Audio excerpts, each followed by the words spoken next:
In the meantime, the People's Democratic Party has issued a warning to President Bola Tinubu regarding the increase in destitution in Nigeria, cautioning that the reaction of a hungry populace is unpredictable.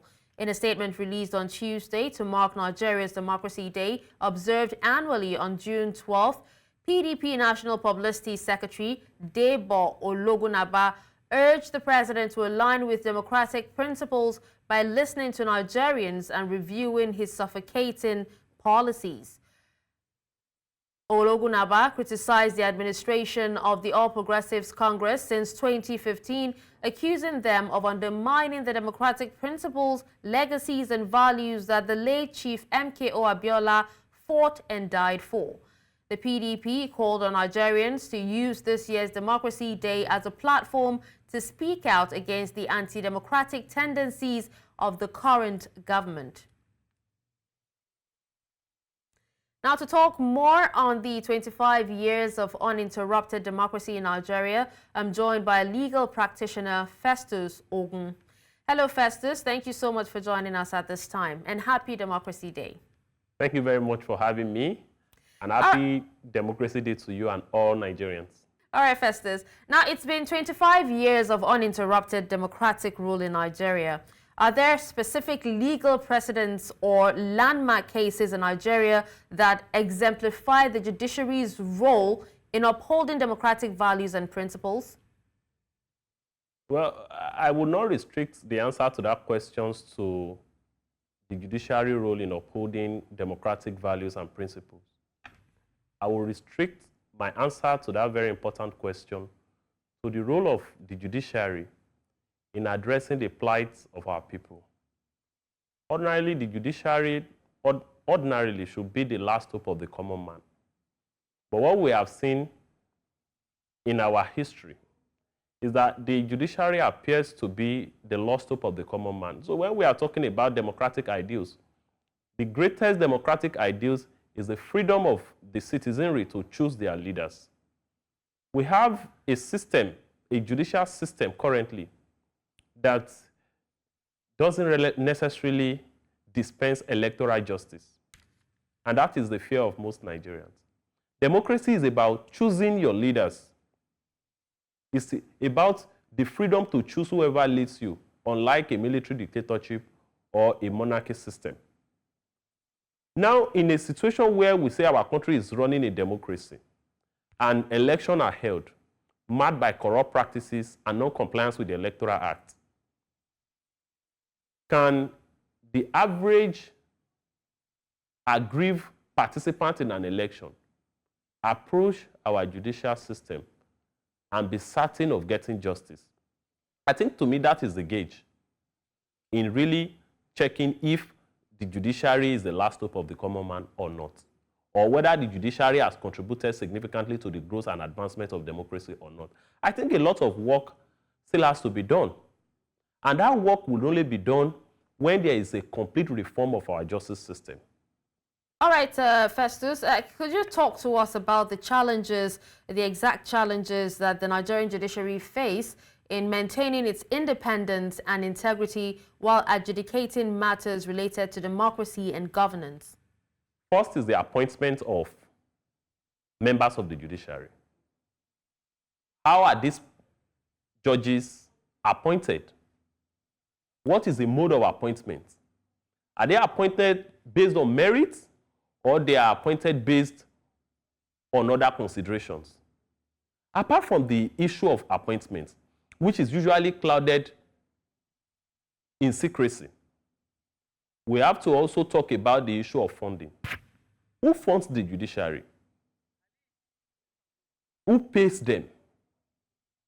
The process of appointment is controversial, it's not clear, it's not transparent.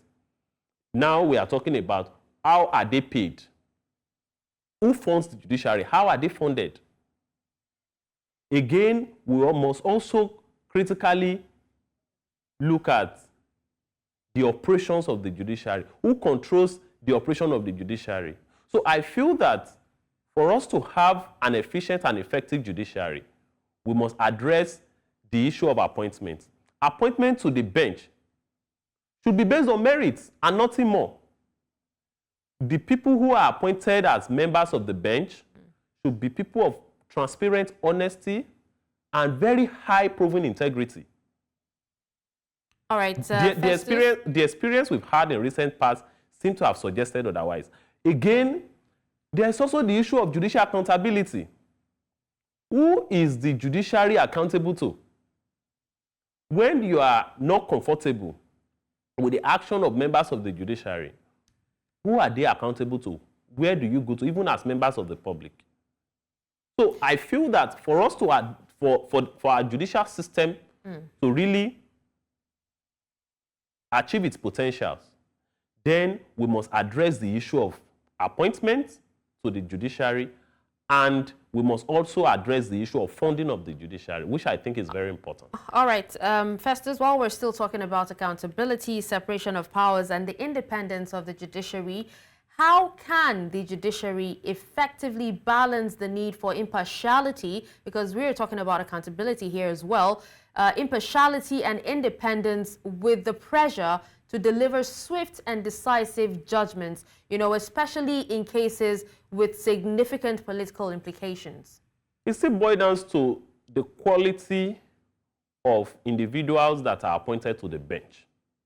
Now, if you are appointed to the bench through political connections, if you are appointed to the bench, if you become a judge through the influence of a political figure, it will be difficult for you to dispense justice, true justice, when you are called upon to adjudicate cases that are related to the said person. So I feel that we must insist that merit should be prioritized at the point of appointment. And we must also look at the issue of funding the judiciary.